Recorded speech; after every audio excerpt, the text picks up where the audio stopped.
I want to welcome everybody here today. This is a really wonderful turnout for Texans in New York. This is fabulous. Thank you for coming.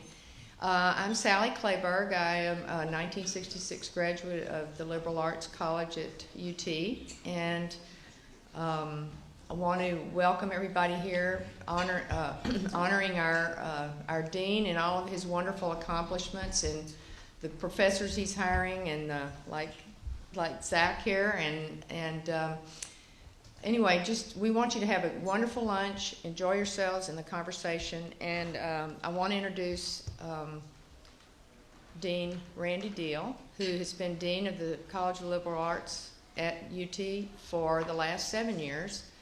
He has been at the university for over 40 years and came when he was 26 years old. Is that correct? As a professor, he's in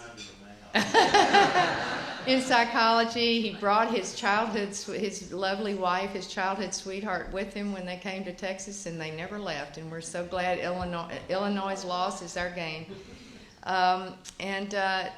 Psychology was your background. And anyway, Ruth is going to say a few things about Randy, and then we're going to turn it over to him. I'm just so excited to see everybody here. It's so nice to get a little gathering of Longhorns up in New York. And I want to make sure everybody knows just to go ahead and eat your lunch as we get going. This is kind of a lunch and learn situation, so dig in. And I'm going to take a moment to tell you that our dean is not just a great leader for the College of Liberal Arts, he's a leader on campus, and that we can be really proud of that. And in turn, the College of Liberal Arts has become a leader on campus. He's led us in recruiting for helping kids get out of school and get into jobs, and he's led us in improving the graduation rate and the four-year graduation rate in particular. He's led us in building new buildings, and he asked me not to say all that, but it's true, and we should be proud, and maybe he'll come up and say a few words, but enjoy and welcome. Dean Deal. I have one more little surprise. If y'all will look under your butter plates, whoever has a little card that has a UT Longhorn on it gets a signed copy of our speaker's book. Hey, okay.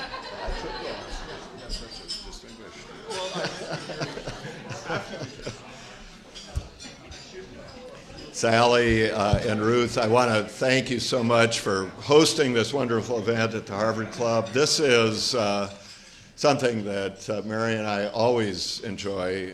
Any reason to come to New York City, it will bring us here. We love it here. It's the 5th year that we've had this luncheon.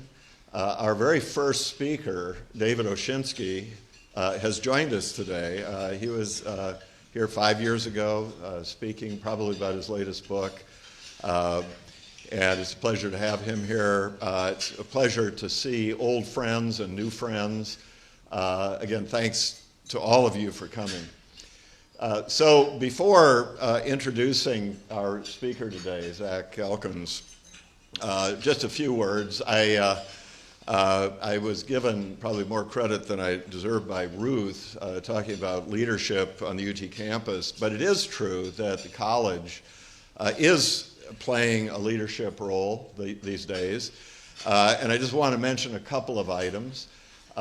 Ruth mentioned the 4-year graduation rate initiative. 2 years ago, Bill Powers invited me into his office, said, Randy, I'd like to move our current 4-year graduation rate from about 52% to 70% in a span of about 5 years. And he said, I'd like you to chair a task force that would lay out a roadmap for how we do that. And we took that charge very seriously. We presented him after about 6 months with a 130-page document with lots of data and analyses and a whole lot of recommendations.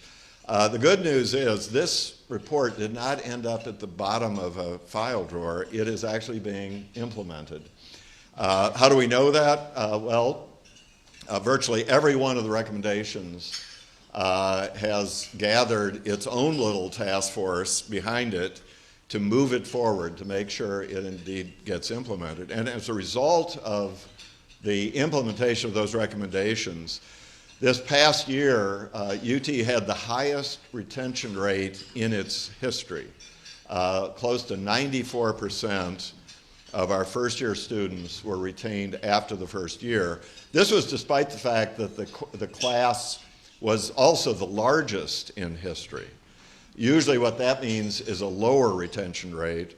The fact that we had this historically high retention rate shows that the initiative to improve our four-year graduation rate really is working, and I'm delighted that it is. I want to mention a couple of other items.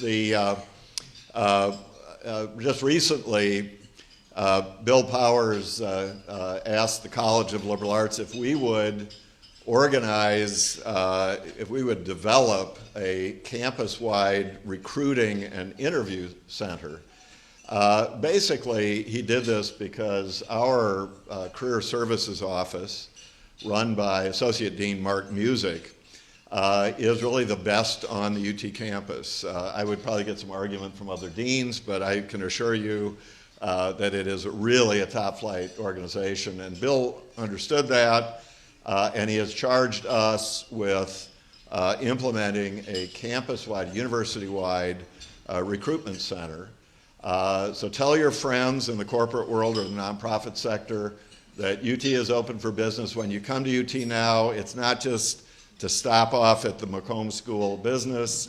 You can have access to all the other students, the wonderful, highly educated students that can add value to your company or your nonprofit. Last thing I want to say is, I think all of you know we're launching a new medical school at UT. We're all very excited about this. It's being done in the right way. It's not draining resources away from the core campus. It's being paid for by new resources, including, I must say, by the generous taxpayers of Travis County. But where I want to underscore what the College of Liberal Arts is doing, we are actually involved in all of the key committees. Liberal arts faculty and administrators are chairing committees and also serving on committees that are designing the preclinical and clinical curricula for the new medical school. And among the points that we are trying to emphasize is that we in the state of Texas have a really serious problem with health disparities, underserved populations. And the new dean of the medical school, Clay Johnston, and I have talked about this, and he agrees that he wants to involve liberal arts faculty in beginning to address the problem of health disparities and making sure that medical students at UT Austin are given plenty of access to underserved populations. This will become part of their training. So here again, liberal arts is playing a leadership role, and I'm very proud of what we're doing with respect to the medical school. So on that note, it is my sincere pleasure to introduce today's speaker, Professor Zachary Elkins from the Department of Government. Let me just say that we have this slogan, what starts here, what starts at UT changes the world. In Zachary's case, as you will see, this really rings true. His work is changing the world. He is a consultant on national committees that are redrafting their constitutions. He is an expert on how national constitutions can be constructed so as to have stability, to have some longevity. It is wonderful work. And just to mention, when he was promoted several years ago, it was on the basis of a book, The Endurance of National Constitutions, that will be given out, I understand, a signed copy, worth a lot of money on eBay, of that book, The Endurance of National Constitutions. So I think all of you probably have some kind of Am I right about this? Where's Kathleen? So we're going to have a drawing. Is that how that's going to work? Okay. So something to look forward to. More recently, Zachary, with his co-authors, finishing a book called Designed by Diffusion, Constitutional Reforms in Developing Democracies. Among other claims to fame, he and his co-authors have developed this incredible website resource for constitutional drafting committees to find out what are the ingredients of successful constitutions. So this is something, I remember the last time I asked you to speak to one of our groups, you were about to head off to the UN to testify about how to get it right when you're drafting or redrafting a constitution. So I'm really looking forward to this. I'm sorry you're not going to be able to eat, Zachary, but it's for a good cause. I give you Professor Zach Elkins.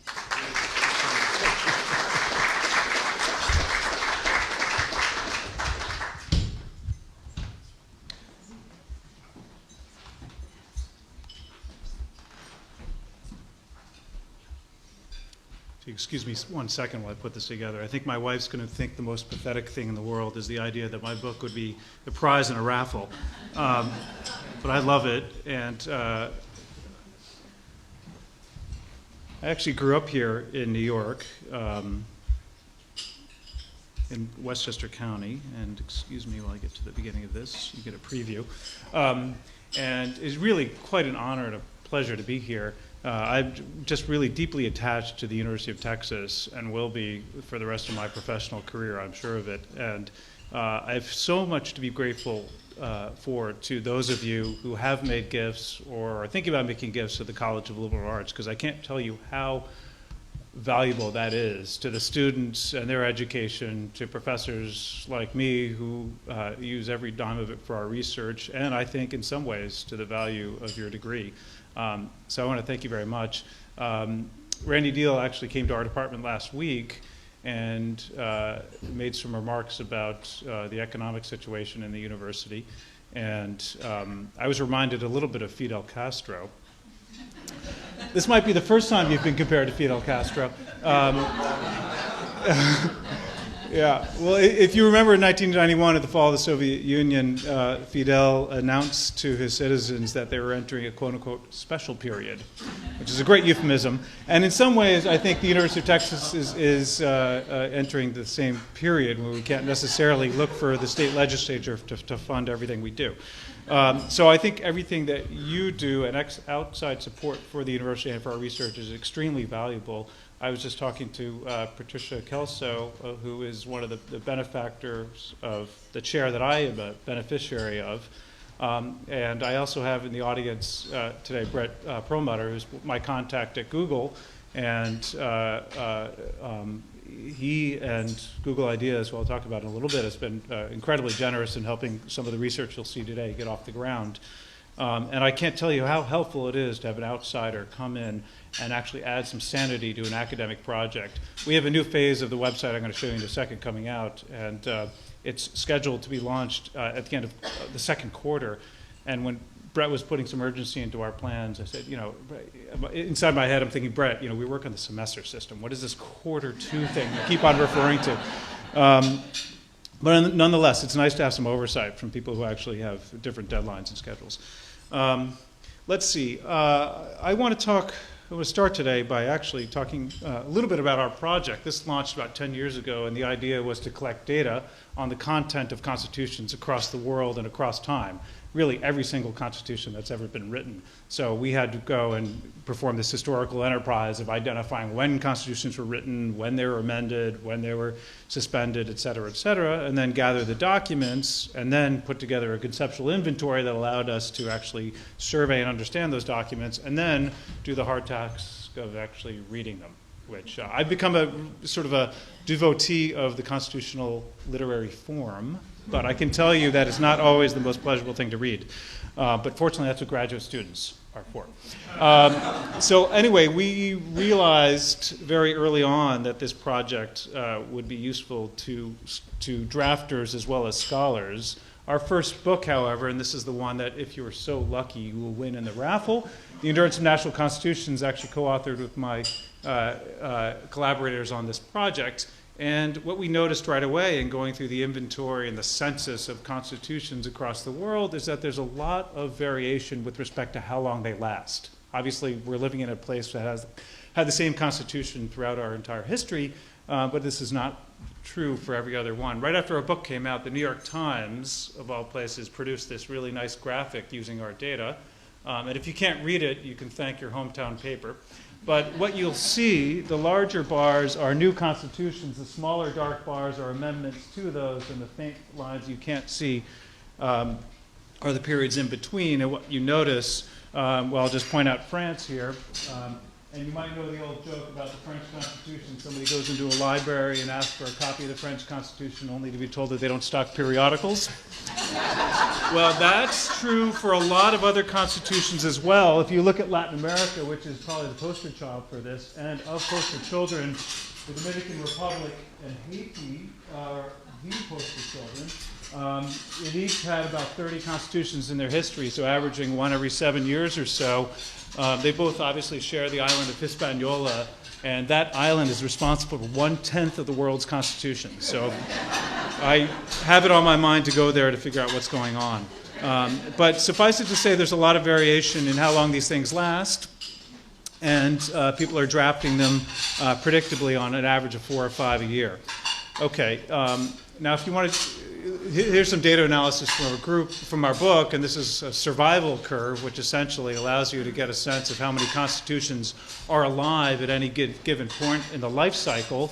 And if you want a measure of central tendency, you can look at the point that 50% of constitutions are dead and 50% are still alive.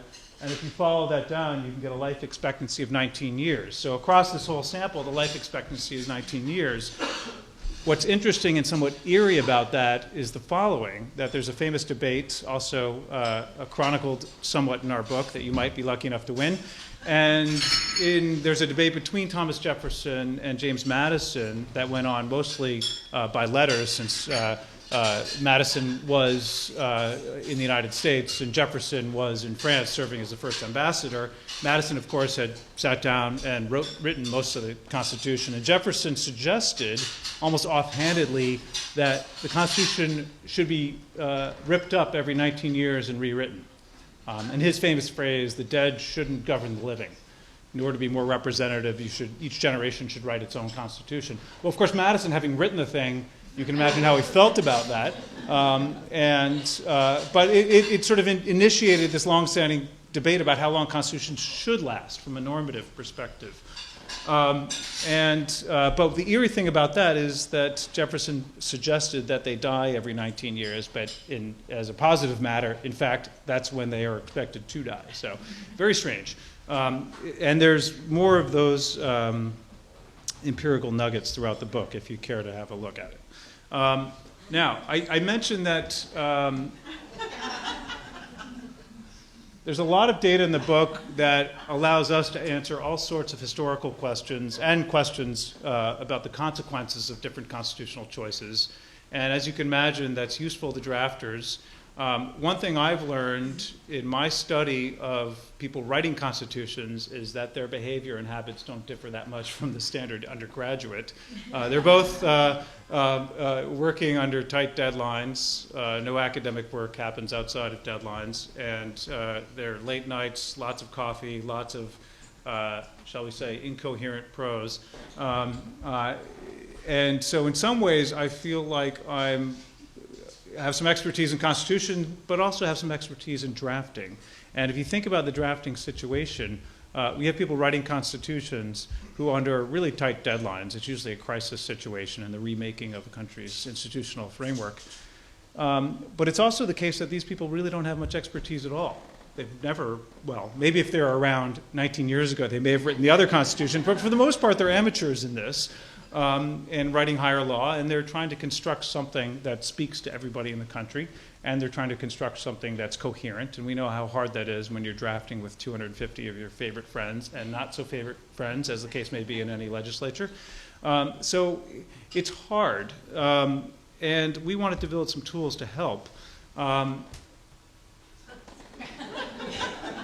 Now, I'm not sure, I said in some ways that the drafting assemblies look something similar to the undergraduate classroom. I'm happy to tell you that at Texas it doesn't look like this. Cell phone, asleep, looking menacingly at somebody looking at the program, thinking about dinner. I don't know what's going on there, but it's not a lot of attention. And lest we be so smug, obviously there's a reason why C-SPAN doesn't pan the benches during our legislative debates. So this is, in some ways, a difficult drafting situation. It's adversarial, it's inattentive, and writing is hard more generally. Let's think about what we can do to help them. One thing I should say we shouldn't do is to impose any of our ideas and principles. I mean, obviously, these constitutions are national documents, and they're supposed to enshrine national aspirations and principles. And certainly here in the United States, we shouldn't be traveling around the world, I don't think, necessarily imposing our own ideas. These should be indigenous products. At the same time, we've had 200 years of our history. We've had 150 years of political science. We have learned a thing or two about how to build institutions. And my sense is that political scientists should do a much better job of getting out there and providing some advice.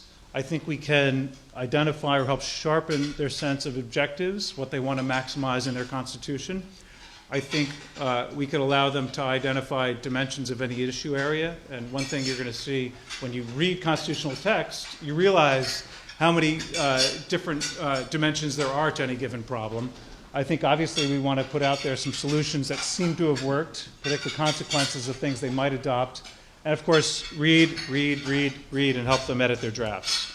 Now one assumption, and I'm going to tell you about a tool that I think helps drafters do this, and one assumption that we're working under is the following, that any writing exercise, whether it be the undergraduate essay that looks suspiciously like something you might find on the internet, or let's say a contract that an attorney might draft, or really anything that's designed, obviously they're working off templates, they're working off other models, and you have to get somewhat adept at actually adapting that product. I like to think about the analog of contracts, and constitutions, of course, are one form of contract, albeit in the form of higher law. And obviously, I don't know how many attorneys are in the room. I'm guessing a fair number. A few sheepish hands are rising. But obviously, when you draft a contract, you probably look out there and find other parties who have put something together that makes sense for them, right? And you adapt it to the parties that you're drafting for. I think it's the same thing for constitutions. We should certainly look to other constitutions and see what we can draw in terms of inspiration and into model text for them. One thing that is different with respect to regular contracts and constitutions is that constitutions are meant to be read, right? This is for citizens to understand their higher law, presumably, and our Constitution is written in a very plain style. We can read it. And I can testify that we can read the other ones for the most part as well, except for the one from Nigeria, for whatever reason. Inscrutable. These aren't credit card contracts. You're supposed to read them.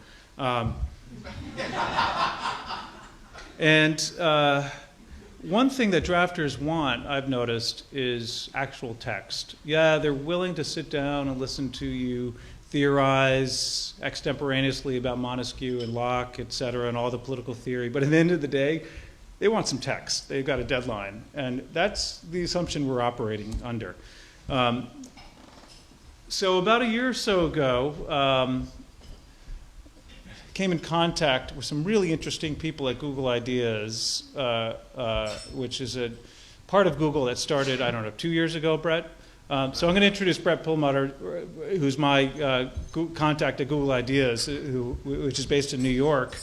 And Google Ideas, if you want to go on the website, does some really fascinating work. They're the ones looking at the degree to which there's censorship of the internet in China. They're basically taking Google technology and engineering and going onto the front lines of the developing world and helping solve some world problems. So a really phenomenal part of Google, and we've had the privilege of working with them. So my project, we know a little bit something about constitutions. Google knows just a little bit something about search, a little bit. And together we created this website, Constitute. I want to show you the launch video. For somebody like me, a launch video is pretty special, and I think it sort of captures what we're trying to do in Google. On the flip side, it also features me in the video, which is, as you can imagine, I don't know what the word is, horrifying to watch yourself on film. I've actually, does anybody speak German? I don't, but I did invent this word. We have a German exchange student living with my family this year, and we've got into the habit of constructing German compound words. Obviously there's some real gems out there that capture concepts that are just intranslatable in English, and I've taken a few. Does anyone want to take a stab at this?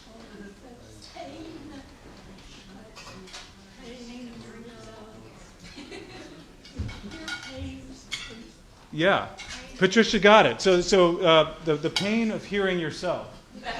I don't think a word exists like that in the English language. I just invented it. Our exchange student told me I totally butchered it, but I think that's more fun. But anyway, this is a short 2-minute video, and just by way of context, we had a launch, and this is what Randy was referring to earlier at the UN. Google put together this incredible launch at the UN that some of you actually, I think, attended.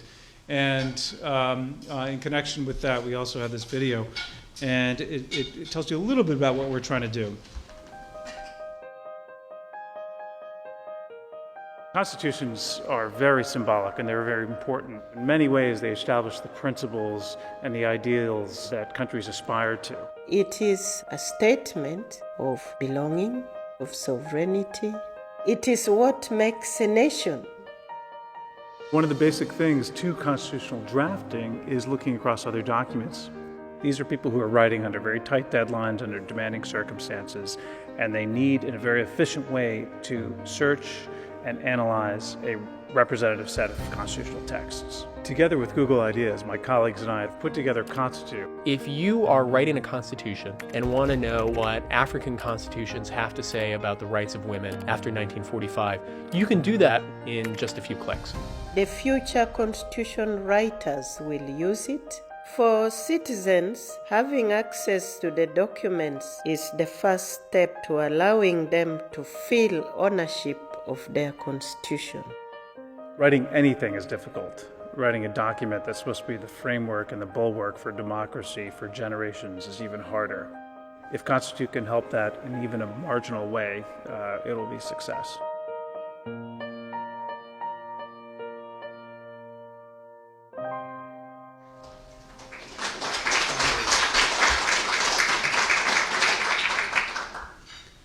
So that gets more painful each time. I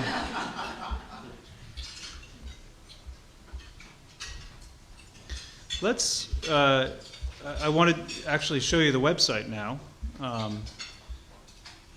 and give you a very quick demonstration.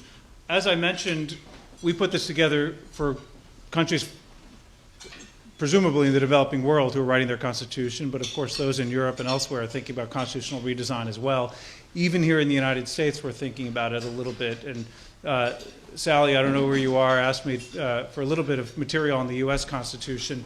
And the U.S. is relevant here. I don't know how many of you read Justice Stevens' new book that just came out last week, in which he actually recommended 6 amendments to the U.S. Constitution, which is kind of stunning in some ways. You wouldn't think a justice that spent his life adapting a constitution to the vagaries of U.S. culture and politics would see the need to actually rewrite the hard wiring of the document. But in fact, he has some suggestions.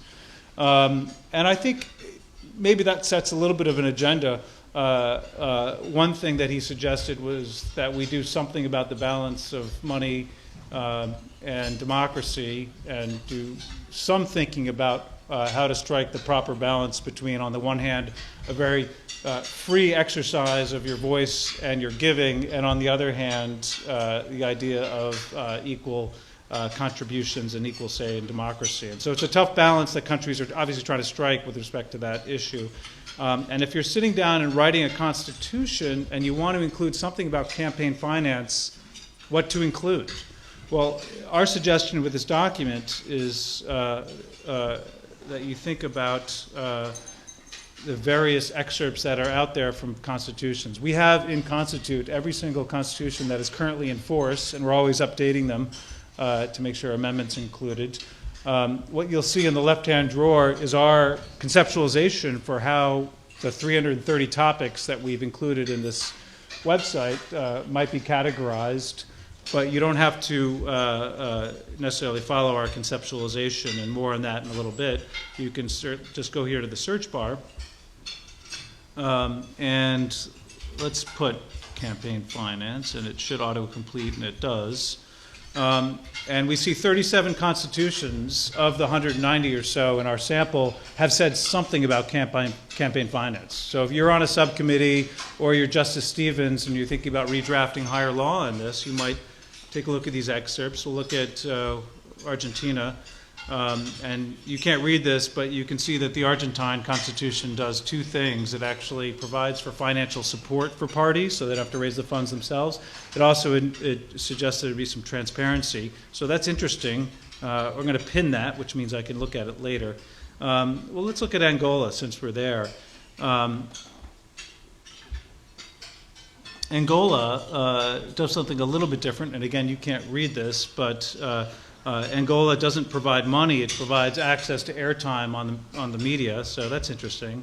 We'll pin that. If you go down to, I study Latin American politics. Ecuador is one of the most interesting constitutions, the one written in 2008. They actually have a right for nature, not to individuals, but a right for nature. It's a very sort of environmentally friendly constitution. So it's full of all sorts of modern devices, let's put it that way. So with respect to campaign finance, they have a few interesting things here, but one thing they do is prohibit the use of the state infrastructure and the state employees from politicking, so that's kind of interesting because we know how powerful the bully pulpit is. Let's just do one more. If you go to Mexico, which is always interesting, and in this case it more than you would think, Mexico is a very detailed constitution. It's constantly being amended. With respect to campaign finance, they have an incredibly elaborate formula for how much each party would get in a national election, so I'll just read it to you. Public financing to support their ordinary permanent activities, this is of the parties, should be fixed annually, multiplying the total number of citizens registered as voters with 65% of the daily minimum wage in the federal district. 30% of the amount calculated as previously described shall be distributed among the political parties on an equal basis, and the remaining 70% in accordance with votes and blah, blah, blah, blah, blah. So, okay. Most people in their constitutions don't want to get that detailed, but certainly Mexico has. Okay, so I pinned that, and you can see all the excerpts that I've pinned for analysis later are here on this right drawer. And obviously you wouldn't want to read them here in this narrow window. One option is you can download these all into a PDF, which is one option. But I want to highlight another one we've just introduced, and that is, and this is the beauty of working with Google, is that you can now take these pinned excerpts and transfer them directly to Google Docs. So for those of you who don't do a lot of collaborative writing, Google Docs is a fabulously useful way to collaborate real time with co-authors, and something that presumably drafters should be doing. So if we export that, it'll send the data, and depending upon your internet connection, you should have that document right there in your Google inbox, and sure enough, there it is. You can see all the ones that I just pinned. And if you're on a subcommittee and your charge was to do some search and analysis of all the world's constitutions on a particular topic, you've just accomplished that in 5 minutes. And now you can go home, hang out with your kids, or get some sleep and do something really important. So this is changing, I think, the way people are leading their lives. There are other aspects to Constitute, and for a few new things we have on the horizon.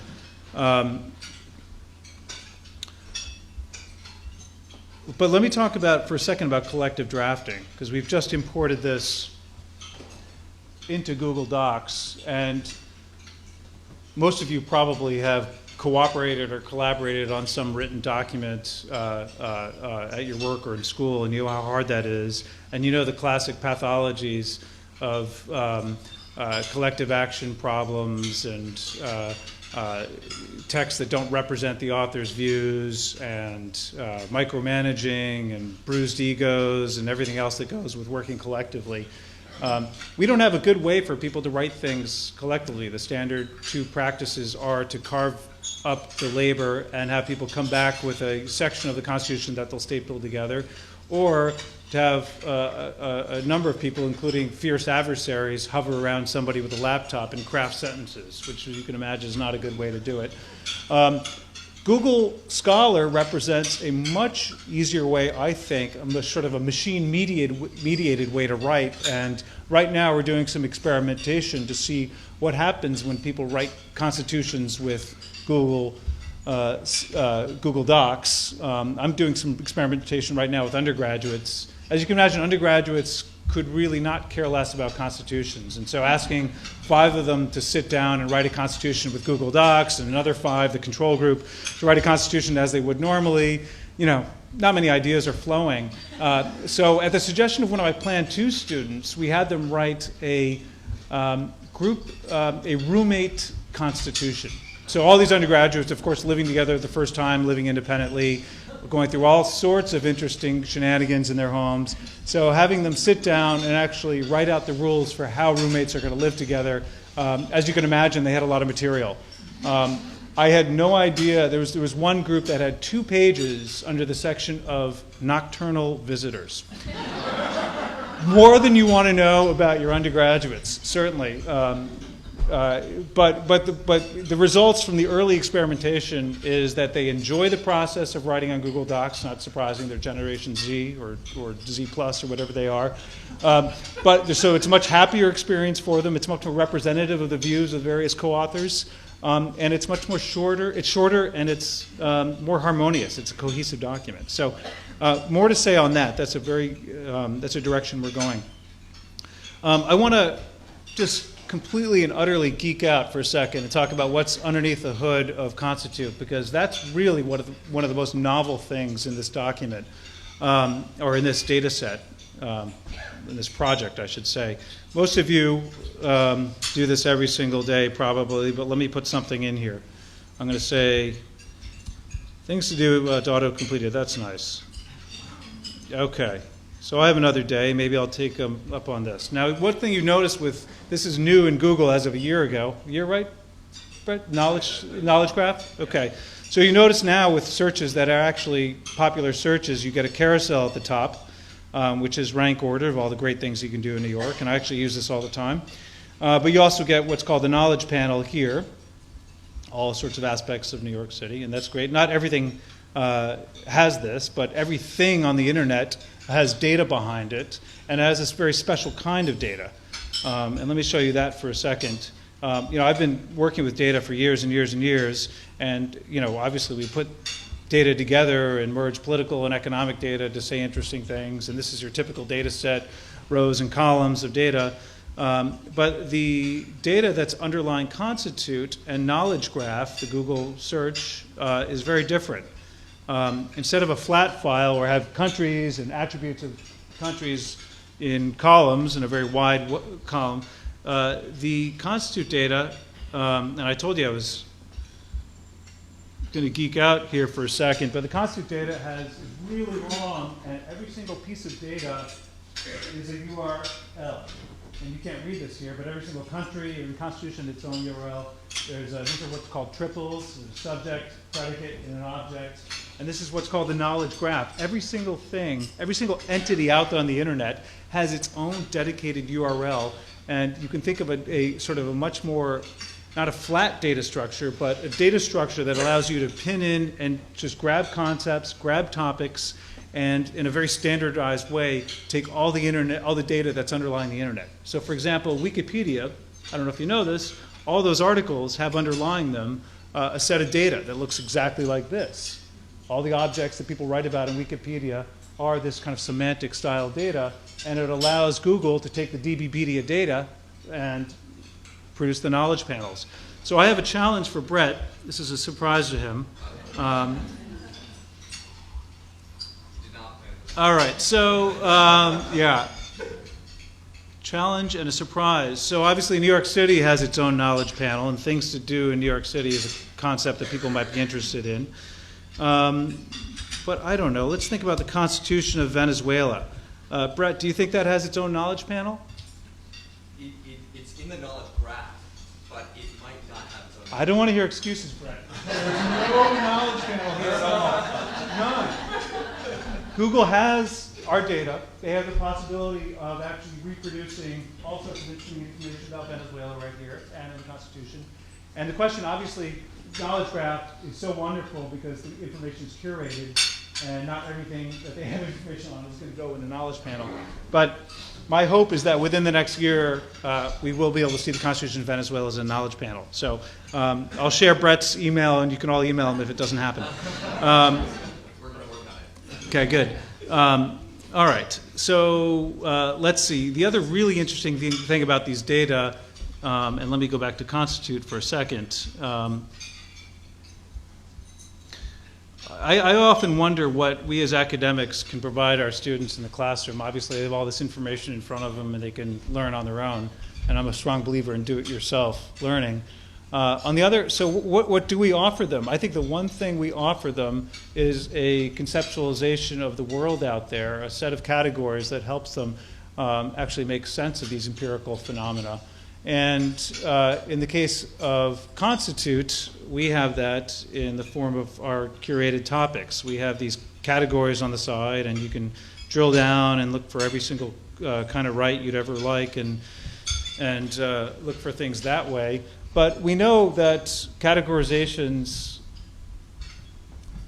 often tend to be kind of one-dimensional. And what do I mean by that? If you think about the Linnaean classification system for nature, there are all sorts of boundary cases that don't seem to fit. So the duck-billed platypus, yes, it's a mammal, but it lays eggs, has a bill, and has a beaver tail. Should we put it under the mammal classification? I don't know. Curling, is that a sport? No offense to those who do curling. Olives, technically, yes, that is a fruit, but not really, right? And so here we're getting to some really interesting aspects of how we conceptualize categories. And cognitive psychologists, and Randy Deal is among these, and many of you don't know that in addition to being dean, he's one of the foremost experts in cognitive psychology and understanding how visual and audible stimuli are categorized naturally by our brain. But in addition to these natural categories, we as scholars are imposing these categories. And we want to do so in a way that doesn't assume, this is a very, what we call a classical categorization scheme, in which each element is a full instance of this concept. That is, there's a definitional attribute, and it satisfies that definition perfectly. But we know with olives and curling and all the other boundary cases that there's other ways to conceptualize these things other than our categories. And the great thing about these data is that you can search without doing any of our categorization scheme.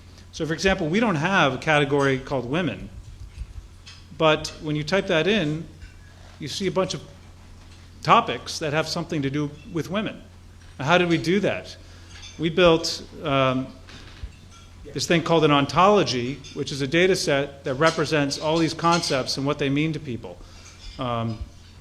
And you can actually edit that ontology here through this protocol that Stanford University has developed that allows people to add dimensions and categorize, in our case, here are the topics, you can't see this, but for our constitutional database, add keywords and classify things in different ways so that, and we use this data file underlying here, so that when you go back to Constitute, you can use that conceptual architecture and search in a much more powerful way.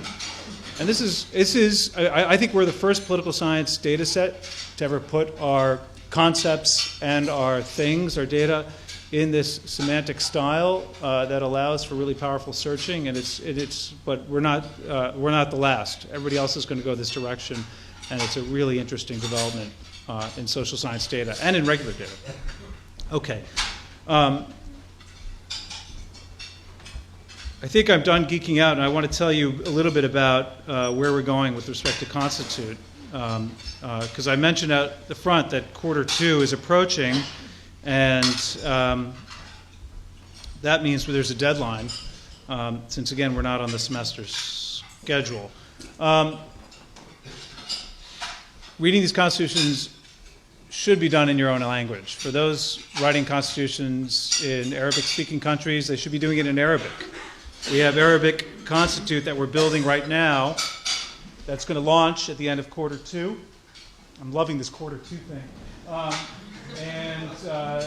So we're hard at work on that. In fact, Brett and I are going to spend the rest of this afternoon talking about that. We hope to do this in Spanish as well. We're also in the process of putting historical constitutions. One of the great things about our data set is we have these constitutions going back through time, and scholars, at least, if not drafters, should benefit from all these historical documents. So we're in the process of putting these up.